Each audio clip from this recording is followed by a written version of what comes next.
जैसे कि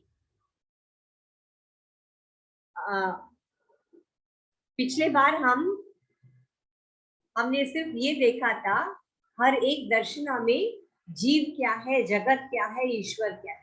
हमें अभी क्या देखना है कि ये सांख्य फिलॉसफी के इम्पोर्टेंट फीचर्स क्या है। आपने थोड़ा इसमें कौन से टॉपिक्स है सांख्य दर्शन के? प्रकृति, पुरुष एवं सत्कार्यवाद। या प्रकृति और पुरुष, ये दोनों अलग अलग तत्व है, सांख्य के अलग तत्व है।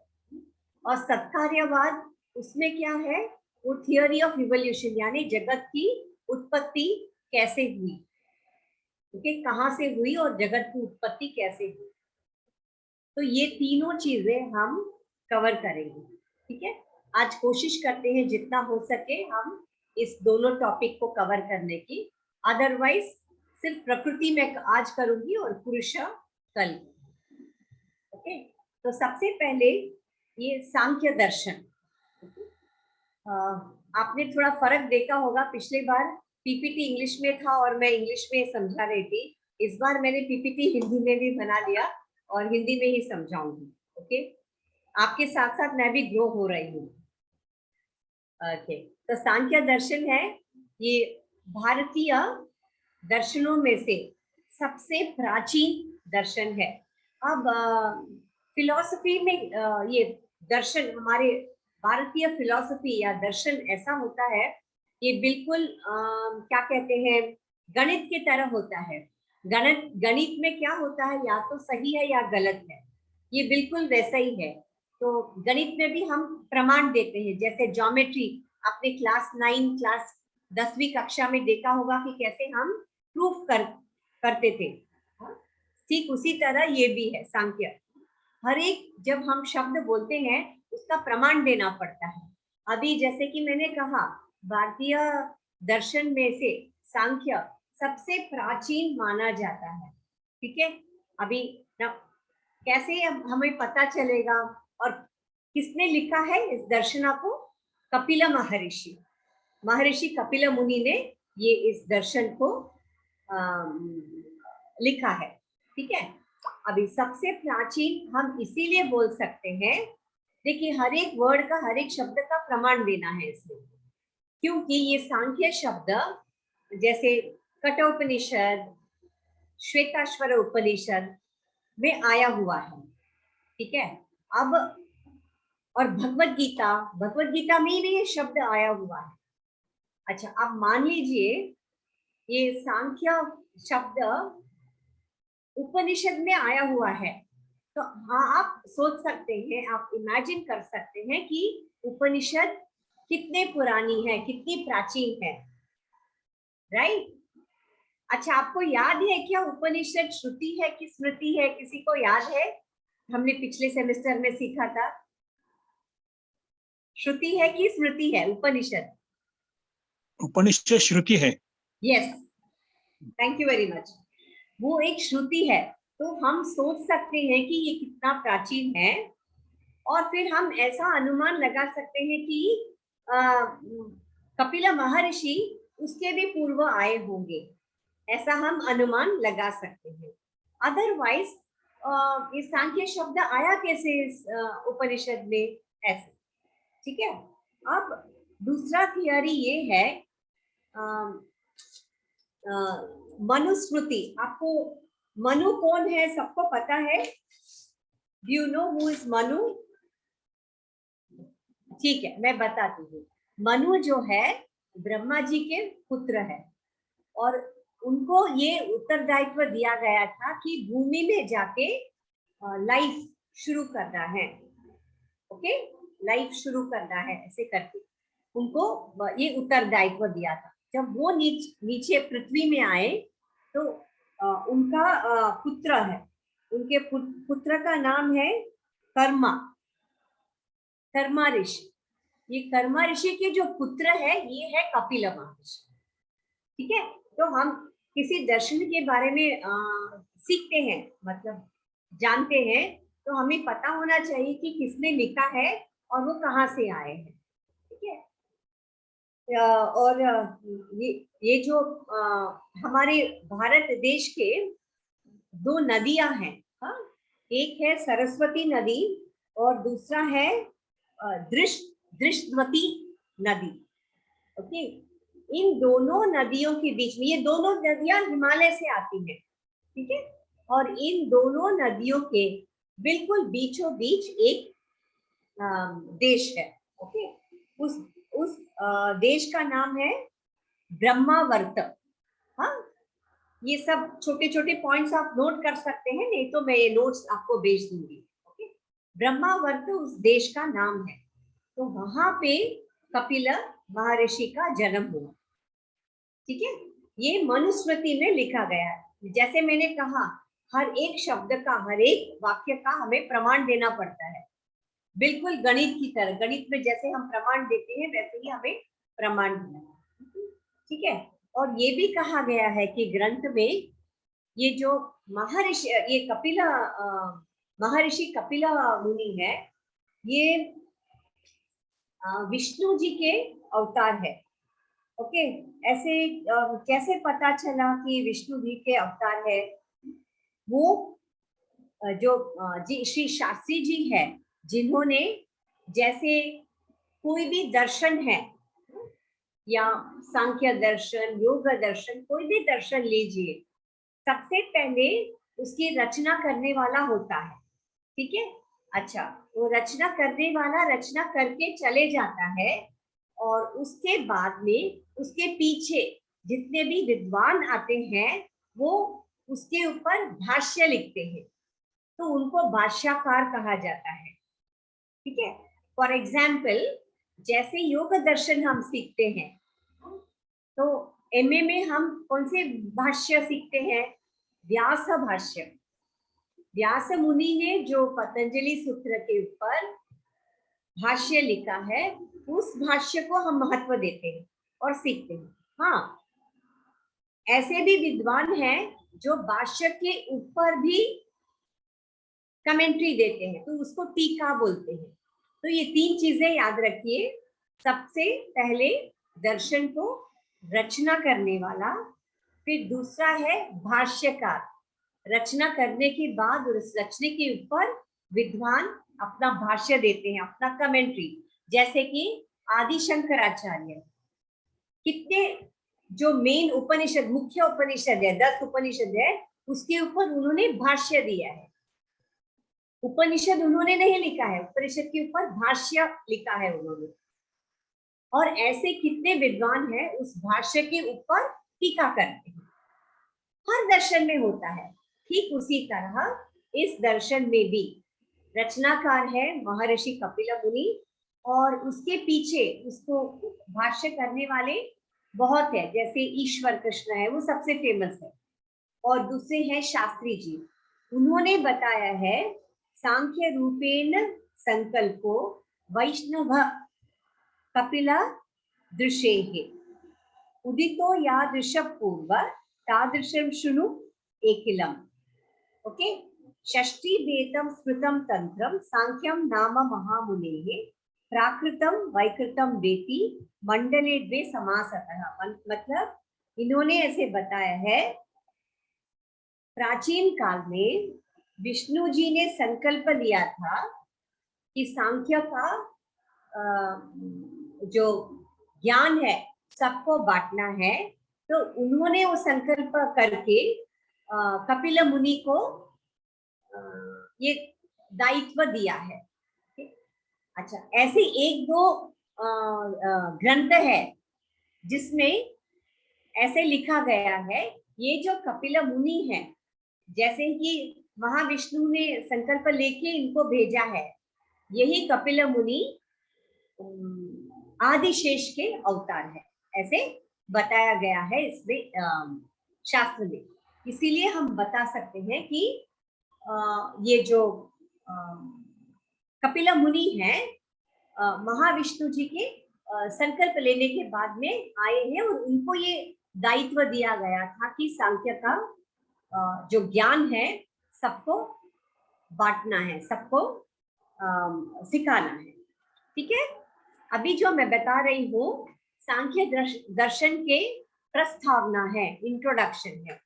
ओके, जब भी कोई भी आप उत्तर लिखते हैं, आंसर लिखते हैं, सबसे पहले प्रस्तावना लिखिए। तो उसी की मैं तैयारी आपको करके दे रही हूँ। ठीक है, तो ये महर्षि कपिल मुनि के कपिल मुनि ने ये लिखा है। ठीक है, नाउ अब दूसरा वाक्य देखिए, सांख्य दर्शन द्वैतवादी दर्शन है। अच्छा, द्वैतवादी का मतलब क्या है? द्वैत मतलब दो, इसमें दो तत्व है जो बिल्कुल ही इंडिपेंडेंट है, अलग अलग, इंडिपेंडेंट यानी स्वतंत्र है। ओके, पुरुष एक अलग तत्व है और प्रकृति एक अलग तत्व है। ठीक है, ऐसा। तो ये जो हम वेदांत में आत्मा ऐसे कहते हैं ना, तो वही आत्मा को सांख्य में पुरुष ऐसे कहा गया है। अब पुरुष ऐसा मत बोलिए, पुरुष ऐसे कहा गया है। ठीक है, तो ये दोनों जो क्या बोलते हैं, ये दोनों जो तत्व है वो स्वतंत्र है। ठीक है, अच्छा, ये दोनों अलग अलग है और स्वतंत्र है। ठीक है, अब हम सवाल ये उठता है, हाँ, अभी हम सांख्य के मीनिंग, उसका अर्थ क्या है, सांख्य का अर्थ क्या है, ये मैंने ऑलरेडी बोल चुकी हूँ कि उपनिषद में आ चुका है, भगवत गीता में भी आ चुका है। भगवत गीता में हर एक अध्याय 18 अध्याय है और हर एक अध्याय एक योग का नाम दिया गया है। ठीक उसी तरह इस भगवत गीता के दूसरे अध्याय का नाम है सांख्य, जिसमें पूरा नॉलेज, सांख्य के नॉलेज के बारे में दिया गया है। ओके, स्थित प्रज्ञ कैसा होना चाहिए, ओके, सेल्फ, जैसे कि हमने बताया ना, जीवन मुक्त कैसे होना चाहिए। ठीक है, और कर्म योगी को कैसा कर्म करना चाहिए, भक्ति योगी को, जैसे कि हम बोल सकते हैं वो चैप्टर 2 है पूरा समरी, तो उसमें सांख्य आया है। ठीक है, अब सांख्य का अर्थ क्या है, सबसे पहले हम वो समझ लेते हैं कि सांख्य का अर्थ क्या है। सांख्य का अर्थ ये है विवेकी ज्ञान, राइट नॉलेज, जो इंग्लिश में राइट नॉलेज बोलते हैं, और इसको विवेकी ज्ञान, विवेक से जो उत्पन्न हुआ ज्ञान को विवेकी ज्ञान बोलते हैं। और सांख्य के हिसाब से विवेकी ज्ञान क्या होता है, जब ये पुरुष और प्रकृति, जैसे मैंने कहा था, ये दोनों स्वतंत्र है, स्वतंत्र तत्व है, लेकिन जब ये साथ में कुछ कारण वजह से साथ में आ जाते हैं, वो अविवेकी है, वो गलत है। तो फिर सही क्या है, विवेकी क्या है, कि आत्मा को, पुरुषों को समझना है, मैं प्रकृति के साथ नहीं हूँ, मैं प्रकृति से भिन्न हूँ, अलग हूँ, ऐसा पुरुष को महसूस होना चाहिए। वो वाले, जब वो पुरुष महसूस करता है, जब हम दोनों अलग अलग चीजें हैं, अलग अलग तत्व है, उस ज्ञान को हम बोलेंगे सांख्य। और सांख्य का एक दूसरा अर्थ भी निकलता है, मतलब संख्या, संख्या मतलब नंबर, सबको पता है। तो फिर क्यों इसको संख्या का ज्ञान क्यों कहा गया है, वो इसीलिए कहा गया है कि ये जो पुरुष और प्रकृति, ये दो तत्व है, ये दोनों तत्वों को छोड़ के और 23 तत्व है, जिसके बारे में हम आगे बात करेंगे। 23 तत्व है इसके आगे। तो ये 23 और 2 ये दो मिला के 25 तत्व होते हैं। तो इन 25 तत्वों का स्टडी करना है। अब क्यों स्टडी करना है वो भी हम देखेंगे बाद। इसीलिए उसको भी सांख्य कहा गया है। ये सब प्रस्तावना में आ जाएगा। ठीक है। अब ये कैसा दर्शन है, क्या दर्शन है, किसने लिखा है, उनका कपिल ऋषि का कहाँ जन्म हुआ है, सब हमने देख लिया। ठीक है। अब ये देखना है कि हमें ये देखना है कि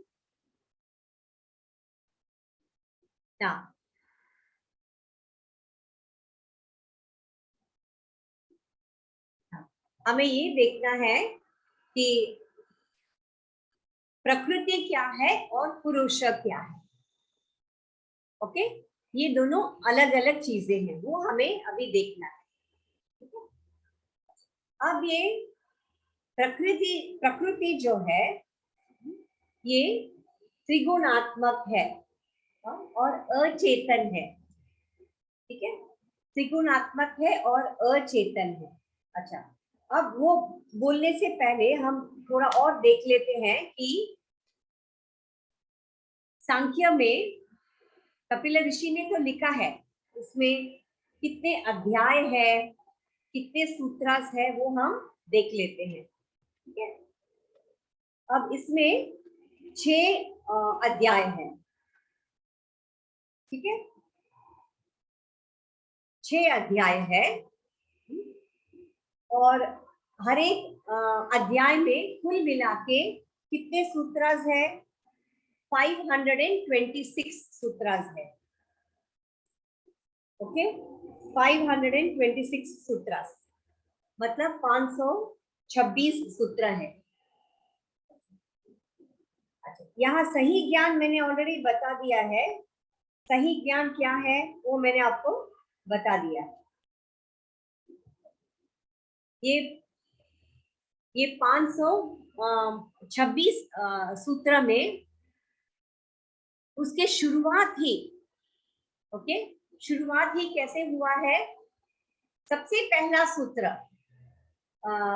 इतना प्रैक्टिकल है कि कपिल ऋषि कहते हैं कि यह संसार दुखों से भरा हुआ है। ओके, वही पहला सूत्र है कि यह संसार दुखों से भरा हुआ है। सबसे पहले सूत्र। अच्छा, फिर अगला सूत्र क्या कहता है? फिर ये दुख का कारण क्या है? ठीक है, ये संसार दुखों से भरा हुआ है, ठीक है, ठीक है। फिर इसका कारण क्या है? उसका कारण ये है, उसको तापत्रय बोलते हैं। ओके, तापत्रय, तीन कारण उसके होते हैं।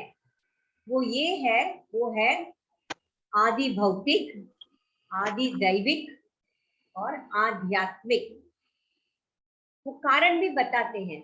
इस संसार दुखों से भरा हुआ है और ये दुखों का केवल 3 ही कारण है, ऐसे कहते हैं। केवल 3 ही कारण है। वो 3 कारण कौन कौन से हैं? आदि भौतिक, आदि दैविक और आध्यात्मिक। ठीक है। अच्छा, आदि भौतिक का मतलब क्या है? भौतिक शब्द से ही आपको पता चलता है जो ये स्थूल जगत है। ओके, जो ये हम संसार हम देख सकते हैं, उस संसार के वजह से अगर हमें उस संसार के वजह से हमें कोई तकलीफ हो तो उसे आदि भौतिक ऐसा कहते हैं। अभी आदि भौतिक मतलब क्या? जैसे फॉर एग्जाम्पल अभी कोरोना का आया था, कोरोना वायरस, करेक्ट, वायरस है। वायरस मतलब वो जंतु है ना, एक जंतु है। उस जंतु के वजह से सबको, इतने लोगों को तकलीफ हुई है, तो वो एक आदि भौतिक कारण है दुख का। बहुत दुख हुआ। आपने तो देखा ही ना पिछले 2 सालों से कैसे हो रहा था, सबको कितनी तकलीफ हो रही थी। ये ऑनलाइन क्लास भी उस वजह से ही शुरू हुआ है ना। सो आदि भौतिक का वो एग्जाम्पल है। अभी आदि आदि दैविक, दैवी मतलब हमारे जो कभी कभी हम बोलते हैं ना, मेरे नसीब में लिखा था इसीलिए ऐसा हुआ। तो फिर हम इजीली बोल देते हैं, आसानी से बोल देते हैं, राइट। लेकिन आपके नसीब में क्यों ऐसा लिखा था, एक स्टेप हम पीछे चले जाते हैं। हाँ जी, प्लीज आप आपका म्यूट रखिए। हाँ, एक स्टेप पीछे जाते हैं। हाँ, तो हाँ, तो ये क्यों ऐसा हो रहा है, ये मेरा नसीब में ही क्यों ऐसा लिखा है, दूसरे नसीब के नसीब में ऐसा क्यों नहीं लिखा है, ये हमारे कर्म के वजह से। तो यहाँ पे कर्म है ना, हमारे कर्म के वजह से ऐसा हमें होता है। तो उस कर्म को हम रेक्टिफाई कैसे करेंगे, करेक्शन कैसे करेंगे, उसको सही कैसे करेंगे, वापस वही विवेकी ज्ञान। तो हमें विवेकी ज्ञान पाना है, तभी हम इस कर्म के बंधन से हम बाहर निकल सकते हैं। तब हम जन्म मृत्यु के चक्र से हम बाहर निकल सकते हैं। अब ये बताइए, ये कहाँ पे लिखा है ऐसे जन्म मृत्यु के चक्र से बाहर निकलना है, ऐसे ऐसे कहाँ पे लिखा है, कहाँ पे लिखा है? उपनिषद में लिखा है, राइट राइट। तो इसी से हमें प्रमाण मिलता है कि ये बहुत प्राचीन है, राइट। तो ये हमें सब उपनिषद से मिला हुआ है, तो इसीलिए हम कह सकते हैं ये सही है, ये प्राचीन है, और ये कपिल मुनि के द्वारा दिया हुआ सांख्य दर्शन के रूप में हमें वो ज्ञान, जो वेद उपनिषद में लिखा हुआ ज्ञान, ये सांख्य दर्शन के रूप में हमें दिया है। ठीक है, ठीक है। अब ये प्रकृति त्रिगुणात्मक है। त्रिगुणात्मक मतलब ये 3 गुणों से बना है।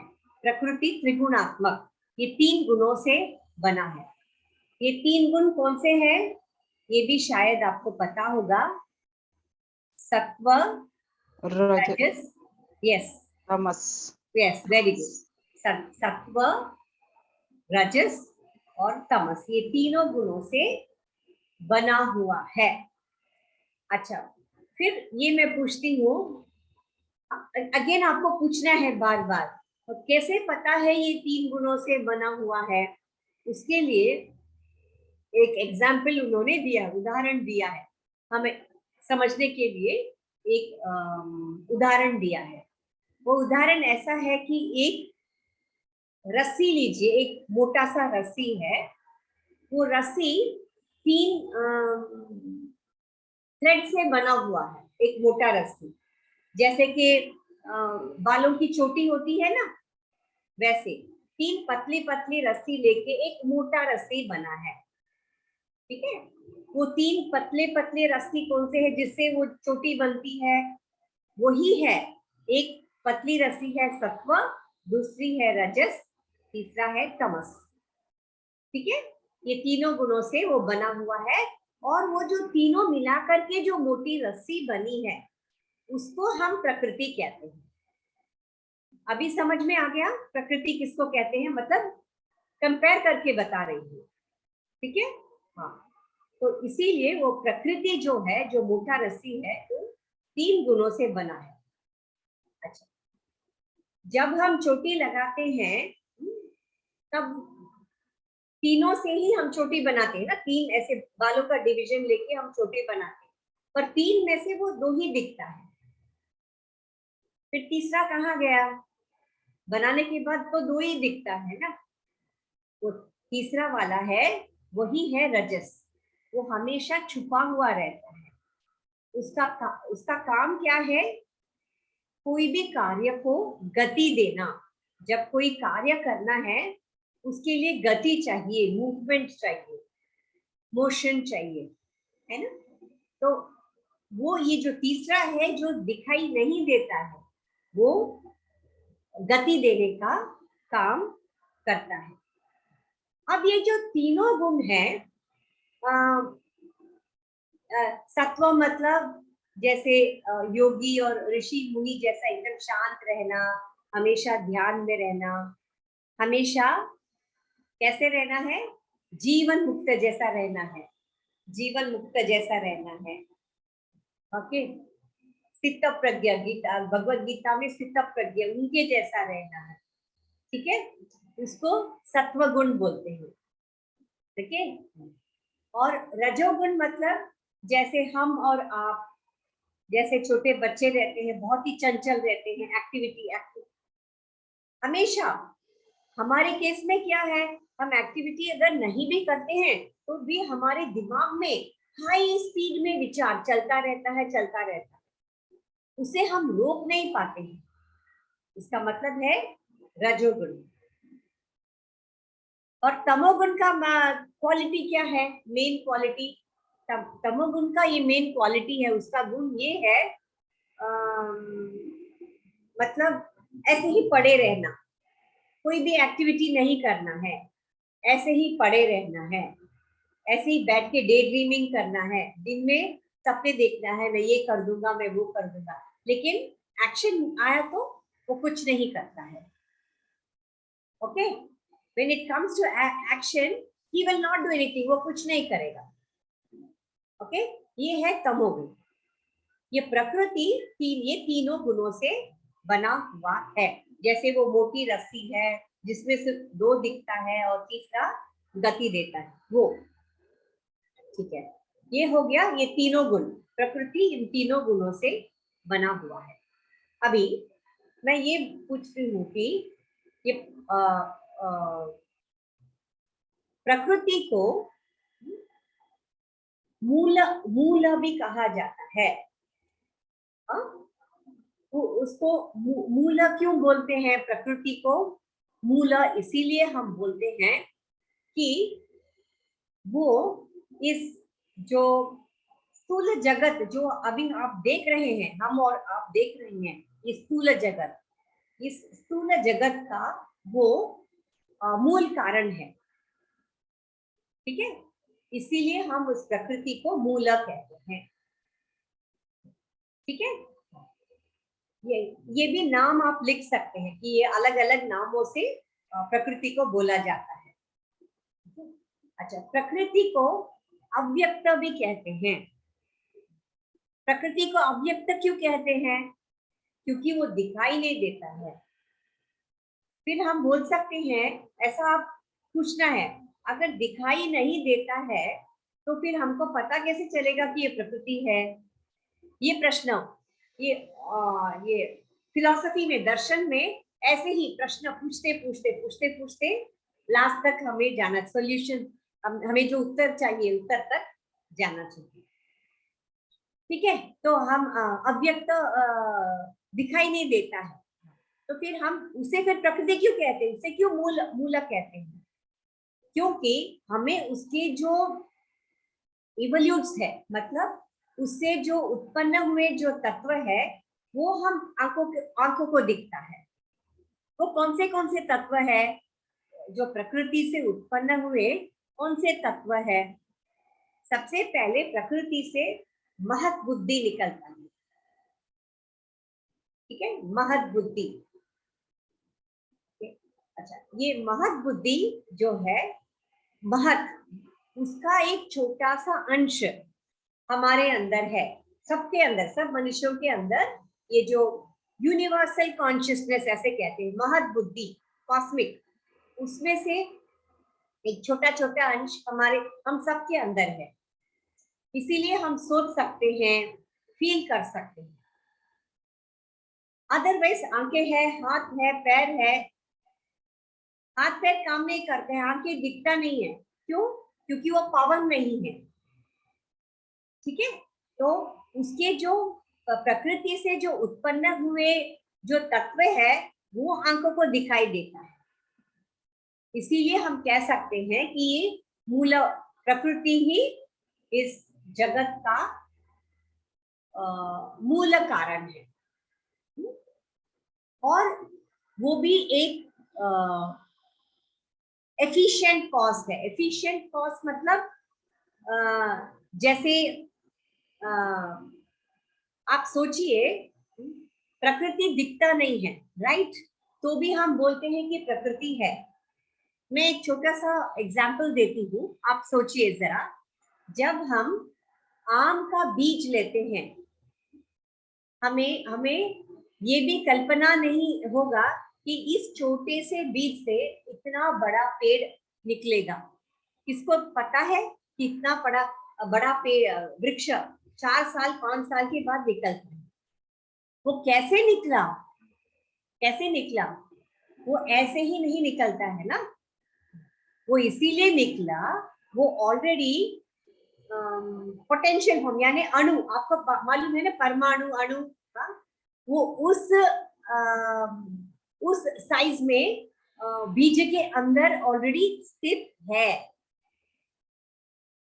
जब उसको मिट्टी के अंदर डालते हैं, फिर पानी देते हैं, खाद डालते हैं, सूर्य रोशनी प्रकाश देते हैं और सब कुछ करते हैं, बाद में धीरे धीरे छोटा सा सैपलिंग होता है, फिर वो बड़ा वृक्ष हो जाता है। लेकिन जब आपने डाला था, हमने सोचा भी नहीं होगा कि इतना बड़ा वृक्ष उसमें से आएगा। ठीक उसी तरह प्रकृति भी है। प्रकृति के अंदर ये सब अणु परमाणु साइज में ऑलरेडी स्थित है उसके अंदर। ओके, एक वस्तु के अंदर ही दूसरा वस्तु निकल सकता है। हम ऐसा बोलेंगे कि सामने कुछ भी नहीं है और उसमें से एक वस्तु ऐसे ही मैजिक से निकल सकता है क्या? कुछ मैजिक किया, कुछ जादू किया और एक वस्तु निकला, ऐसा हो सकता है? नहीं हो सकता है।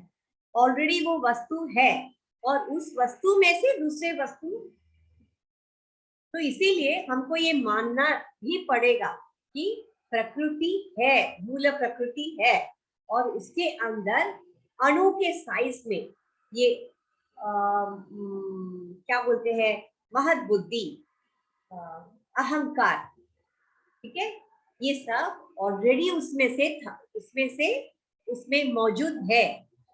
ये हमको मानना ही पड़ेगा, इसमें अभी आर्ग्यू नहीं कर सकते। ऐसे कैसे प्रकृति है, फिर ऐसे कैसे होता है, ऐसे हम आर्ग्यू नहीं कर सकते, ठीक है। और प्रकृति को यह भी कहा जाता है अनुमान, ऐसे कहा जाता है। आपने अनुमान शब्द तो पिछले सेमेस्टर में काफी सुना होगा ना। हर एक दर्शन में अनुमान एक प्रमाण है ना, प्रत्यक्ष अनुमान हर एक इससे, तो इसको भी अनुमान दर्शन ही कहा गया है, क्योंकि वेरी साइंटिफिक, बहुत ही साइंटिफिक है। हर एक स्टेप में, जैसे कोई साइंटिस्ट कोई संशोधन करता है, शोधन करता है, रिसर्च करता है, ठीक उसी तरह हम यहाँ इस सांख्य दर्शन में हम रिसर्च कर रहे हैं, ठीक है। एक ऑलरेडी वस्तु है, उसमें से वस्तुएं निकल रही है, तो प्रकृति ऑलरेडी है तो उसमें से ये सब निकल रहा है, ठीक है। तो हम उसको अनुमान कैसे बोलेंगे, हम कैसे अनुमान कैसे लगाते हैं कि प्रकृति है? हम इसीलिए अनुमान लगा सकते हैं कि हम ऑलरेडी बोल चुके हैं कि ये प्रकृति त्रिगुणात्मक है। ये देखिए लिखा हुआ है ना, ये प्रकृति त्रिगुणात्मक है, 3 गुणों से बना हुआ है। और मैंने ऑलरेडी इन 3 गुणों का जो क्वालिटीज है, गुण है, मैंने अभी अभी बताया आपको। ओके, क्वालिटीज, सत्व गुण एकदम शांत है, एकदम बैलेंस्ड है, और रजोगुण कैसा है, तमोगुण कैसा है, मैंने अभी अभी बताया, ठीक है। ये 3 गुणों से भरा हुआ है और ये 3 गुण हमेशा स्पंदन करते रहते हैं, स्पंदन वाइब्रेशन में रहते हैं, ठीक है। वाइब्रेशन में ही रहते हैं ये हमेशा। अच्छा, ये वाइब्रेशन में रहते हैं ये त्रिगुण। तो इसके अलग अलग गुण है, वो गुण तो आंखों को दिखाई देता है। अभी हम लोग इतने कितने लोग हैं पता नहीं, जूम कॉल में कम से कम 10-15 लोग तो हैं ना? अब 10-15 लोगों के गुण अलग अलग होते हैं। पर्सनालिटी देखिए, हर एक का व्यक्तिमत्व अलग अलग है। कैसे हुआ, कैसे इतने सारे अलग अलग पर्सनालिटीज मिले, कैसे इतने सारे गुण हमें मिले, है ना? क्योंकि हमारा सत्व, रज, तम गुण का अलग अलग प्रपोर्शन है। किसी के अंदर सत्व ज्यादा है, ये दोनों कम है, या किसी और व्यक्ति में रजस ज्यादा है और सत्व और ये कम है ना? ये अलग अलग प्रपोर्शन में, अलग अलग मात्रा में है। ये सत्व रजगुण का कॉम्बिनेशन है, अलग अलग मात्रा में है ना? तो अगर मात्रा अलग है तो वो गुण तो बाहर दिखाई देगा ना। और ये हम आर्ग्यूमेंट यूज कर सकते हैं कि ये प्रकृति त्रिगुणात्मक है, ये त्रिगुण का हमको दिखाई देता है आंखों से, तो हम ये अनुमान लगा सकते हैं कि ये प्रकृति है, और तो अनुमान बोल सकते, ठीक है? और प्रकृति को ये भी कहा गया है कि प्रकृति जड़ है। अच्छा, जड़ मतलब क्या है? अचेतन। ये देखिए वो भी शब्द लिखा हुआ, अचेतन। प्रकृति के अंदर चेतना नहीं होती है, ठीक है? प्रकृति के अंदर चेतना नहीं होती है, जड़ है। फिर आपको तुरंत मन में प्रश्न आना चाहिए, पूछते रहिए, प्रश्न पूछते रहिए, ध्यान से सुनिए और प्रश्न पूछिए। मैंने अभी अभी कहा था कि प्रकृति से महत बुद्धि निकलता है, महत, और महत से जन्म लेता है अहंकार। तो फिर आपको तुरंत पूछना चाहिए, मैडम अभी आपने बताया प्रकृति से ये सब निकलता है और ये जड़ है, ठीक है? तुरंत आपके मन में आना चाहिए, कहाँ से निकलती? हाँ जी, तो हाँ प्रकृति कहाँ से बर्फ होती है? अगर प्रकृति से सब पैदा हो रहा है, हाँ, पैदा हो रहे, तो प्रकृति कहाँ से आई? ये मुझे क्वेश्चन है। एग्जैक्टली, तो वो तो मैंने ऑलरेडी जवाब दे चुकी हूँ। हमको एक वस्तु है, वस्तु में से ही वस्तु निकल सकता है। जैसे आम का बीज है, जैसे मैंने अभी एक्सप्लेन किया था ना, उसमें पानी डाला, खत डाला, वो बीज के अंदर आम का पेड़ पहले से ही मौजूद है, परमाणु के रूप में, मतलब अणु के रूप में, छोटे छोटे, उसको क्या अणु बोलते हैं, परमाणु बोलते हैं, मुझे पता नहीं, एटम को क्या बोलते हैं? अणु, अणु के रूप में, हाँ जी, अणु, अणु बोलते हैं, अणु बोलते हैं ना। Thank you so much Anjali ji. तो अणु के रूप में ऑलरेडी स्थित है उसमें। इतना बड़ा आम का झाड़ अणु के रूप में स्थित है, ठीक है? वो छोड़िए, मिट्टी लीजिए, मिट्टी लीजिए, मिट्टी से गड़ा, कुम्हार गड़ा बनाता है, पॉट बनाता है। इसका मतलब क्या है? मिट्टी के अंदर पहले से ही वो गड़ा मौजूद है, पोटेंशियल फॉर्म में है, अणु के फॉर्म में है। कुम्हार फिर क्या करता है? कुम्हार इज एन इंटेलिजेंट कॉज, वो सिर्फ अपना दिमाग लगा के उसको शेप देता है, ठीक है? It is an intelligent cause, whereas वो क्या है? That is an efficient cause, material cause. Material मतलब उपादान बोलते हैं ना, उसी से वो बना हुआ है, करेक्ट? महेश जी अभी ठीक हो गया ना? प्रकृति कहाँ से आया? अभी प्रूफ हो चुका है, प्रकृति है। अभी आपको मानना ही पड़ेगा प्रकृति है, क्योंकि ये सब एक्सप्लेनेशन मैंने दिया है। ऑलवेज वस्तु के अंदर अणु के रूप में स्थित रहता है, और फिर वो जैसे बाहर निकलता है उसको रूप मिलता है। वो रूप कैसे मिलता है वो हम आगे जाके देखेंगे, वो थियरी ऑफ इवोल्यूशन आएगा, उसमें आगे जाके हम देखेंगे। तो इसीलिए तो ये यहाँ पे, अच्छा क्या हमारा प्रश्न था कि ये जड़ है, तो फिर ये कैसे आता है, मतलब उत्पत्ति कैसे होता है, हाँ, उसमें चेतना ही नहीं है। अच्छा, उसका एक ऐसा कारण हम बता सकते हैं कि ये प्रकृति के अंदर महत बुद्धि है, और किसी कारणवश, अभी तक वो कारण किसी को पता नहीं है, किसी कारणवश ये जो प्रकृति और पुरुष ये स्वतंत्र है, इन रियलिटी में ये स्वतंत्र है, कुछ कारणवश ये दोनों संपर्क में आ जाते हैं। ये पुरुष की शायद गलत मिसअंडरस्टैंडिंग है कि मैं करता हूं, पुरुष कभी करता नहीं है, वो क्या है, वो सिर्फ एक साक्षी है, करता कुछ नहीं है, लेकिन उसको गलतफहमी हो गई है। क्यों हो गई है? प्रकृति के साथ कांटेक्ट में आने से, संपर्क में आने से पुरुष को गलतफहमी हो गई है कि मैं ही ये करता हूं। उसको गलतफहमी कैसे हो गई कि मैं करता हूं? ये पुरुष का जो प्रकाश है, लाइट है, प्रकाश है, प्रकृति के ऊपर गिरता है। ये जो मैंने कहा ना, संपर्क में आ चुके हैं, लेकिन ये पुरुष जो है वो पूरा चेतना से भरा हुआ है, कॉन्शियसनेस है, चेतना है।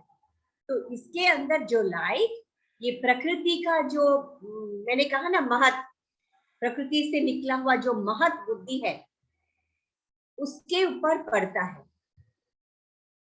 ओके, उसका लाइट इसके ऊपर पड़ने के, रोशनी, प्रकाश उसके महत के ऊपर पड़ने से वो बुद्धि ये सोचने लगता है कि मैं स्वतंत्र हूं।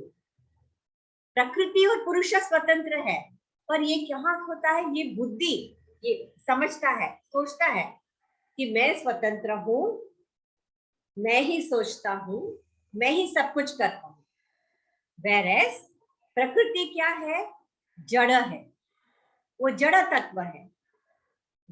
ये संपर्क में आने से बुद्धि ये सोचता है, पुरुष के लाइट प्रकाश इसके ऊपर पड़ने के वजह से वो बुद्धि सोचता है कि मैं करता हूं, मैं सोचता हूं।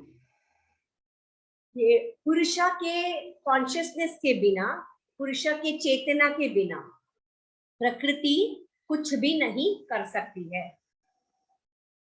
इवोल्यूशन हो ही नहीं सकता है, इसके वजह से ही। और दूसरा कारण क्या है इवोल्यूशन होने का? दूसरा कारण ये है, जैसे मैंने बताया आपको, प्रकृति 3 गुणों से बना हुआ है। ओके, त्रिगुणात्मक है, सत्व, रजस और तमस। मैंने ये भी कहा था, ये जो रजस है वो दिखाई नहीं देता है, उसका काम क्या है? गति देना। तो ये जो प्रकृति जो इवोल्यूशन करती है,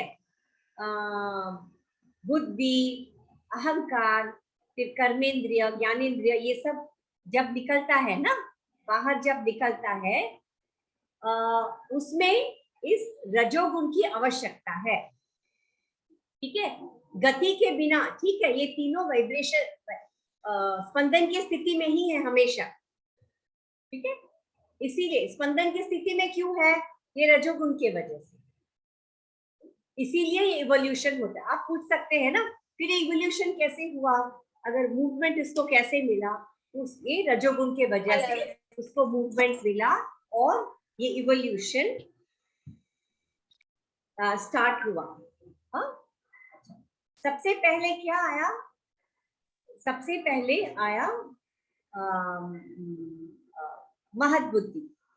ठीक है, महत बुद्धि के बाद में क्या आया? महत बुद्धि का जो एक अणु है, देखिए रूप कैसे निकलता है। महत बुद्धि भी अणु के रूप में ही रहता है। ओके, एटम, परमाणु के रूप में, छोटे से। और ये बुद्धि से क्या निकलता है? अहंकार। ओके, बुद्धि से निकलता है अहंकार। अब यहाँ पे थोड़ा सा उसको रूप मिलने लगता है। अच्छा, ये अहंकार 3 तरह के होते हैं। अहंकार 3 तरह के होते हैं। एक है सात्विक, दूसरा है राजसिक और तीसरा, क्योंकि प्रकृति त्रिगुणा से बना हुआ है, तो इस वजह से ये अहंकार भी त्रिगुणा से बना हुआ है। ठीक है, तो ये जो सात्विक अहंकार है उसमें से क्या निकलता है, हमारे जो ज्ञानेंद्रिय है, कर्मेंद्रिय है और मन। पहले मन निकलता है, फिर ज्ञानेंद्रिय निकलता है, फिर कर्मेंद्रिय निकलता है। कौन से अहंकार से? सात्विक अहंकार। अब दूसरा आते हैं हम तामसिक अहंकार। अब तामसिक अहंकार से क्या निकलता है, ऐसे ही रूप मिलता है और पूरा रूप कंप्लीट होता है। तामसिक से देखिए, सिर्फ ज्ञानेंद्रिय कर्मेंद्रिय से क्या होने वाला है, उसके लिए हम पावर भी चाहिए। ठीक है, वो एक्शन को एग्जीक्यूट करना है, कोई भी एक्शन हमें करना है उसके लिए हमें पावर चाहिए ना। तो पावर कहाँ से है? तो तामसिक अहंकार से क्या निकलता है, पंच महाभूत, तन मात्रा निकलता है, फिर पंच महाभूत निकलता है। ओके, ये पंच तन मात्रा क्या है? जैसे सात्विक अहंकार से ज्ञानेंद्रिय निकला ना, मन, ज्ञानेंद्रिय, कर्मेंद्रिय। अच्छा, ये ज्ञानेंद्रिय क्या करेंगे? आंखों को देखने की शक्ति चाहिए, कानों को सुनने की शक्ति चाहिए, है ना, और त्वचा को स्पर्श करने की शक्ति चाहिए, राइट। हाँ, तो ये शक्ति कहाँ से मिलता है? ये पंच तन मात्रा से मिलता है। ठीक है, ये भी दिखाई नहीं देता है, ये पावर है, देखने की शक्ति, सुनने की शक्ति, वो शक्ति दिखाई नहीं देता है, लेकिन हम देख सकते हैं, हम सुन सकते हैं, हम बोल सकते हैं, राइट। ये ठीक है, और ये हमारा जो शरीर को कंप्लीट करना है। ओके, तो ये शरीर हम सब योगा स्टूडेंट हैं, हमें पता है शरीर कौन से किस चीज से बना है? पंच महाभूतों से बना है। शरीर की प्रकृति कैसी बनी है? पंच महाभूतों से। पंच महाभूत मतलब आकाश, वायु, अग्नि, बोलिए, आकाश, वायु, अग्नि, जल, जल, पृथ्वी। ठीक है, पृथ्वी। ऐसे जब पंच महाभूत भी आ जाता है, फिर उस पूरे चीज को एक रूप मिल जाता है।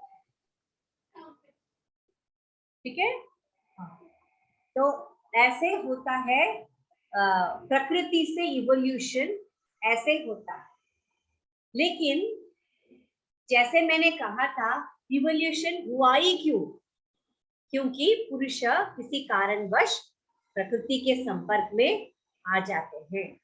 इस संसार में अनगिनत पुरुष है और अनगिनत प्रकृति। अनगिनत पुरुष मतलब जैसे हम वेदांत में आत्मा कहते हैं, ठीक उसी तरह जीवात्मा, वो तो ऑलरेडी हमने फर्स्ट सेमेस्टर में पढ़ा था, जीवात्मा क्या होता है। ठीक उसी तरह सांख्य दर्शन में उस जीवात्मा को पुरुष कहते हैं। तो अनगिनत पुरुष है। इस वही पुरुष कुछ कर्म के वजह से कांटेक्ट में आ जाते हैं, तो इसीलिए इवोल्यूशन हुआ है। अगर मान लीजिए ये पुरुष और प्रकृति साथ में था ही नहीं, तो ये इवोल्यूशन होता था, उत्पत्ति, इस जगत की, स्थूल जगत की उत्पत्ति होती ही नहीं थी। प्रॉब्लम वहीं पे हुआ जब पुरुष प्रकृति के संपर्क में आ गया, फिर मैंने कहा था कि त्रिगुणा से बना है, वो ऑलरेडी हमेशा स्पंदन करता रहता है, it's always in a state of vibration, स्पंदन में ही रहता है। और जब वो उत्पत्ति, जगत की उत्पत्ति होती है, तब रजोगुण बढ़ता है, रजस बढ़ता है, क्योंकि उसको गति चाहिए, इवोल्यूशन करने के लिए मोशन चाहिए, गति चाहिए, राइट। तो ये है प्रकृति। इसका मैं चार्ट आपको नेक्स्ट टाइम आपको बताती हूँ कि इवोल्यूशन कैसे होता है। ओके, तो हम अभी मैं नया टॉपिक स्टार्ट करूंगी, तो टाइम लगेगा। आपको अभी जो क्या डाउट है वो पूछिए।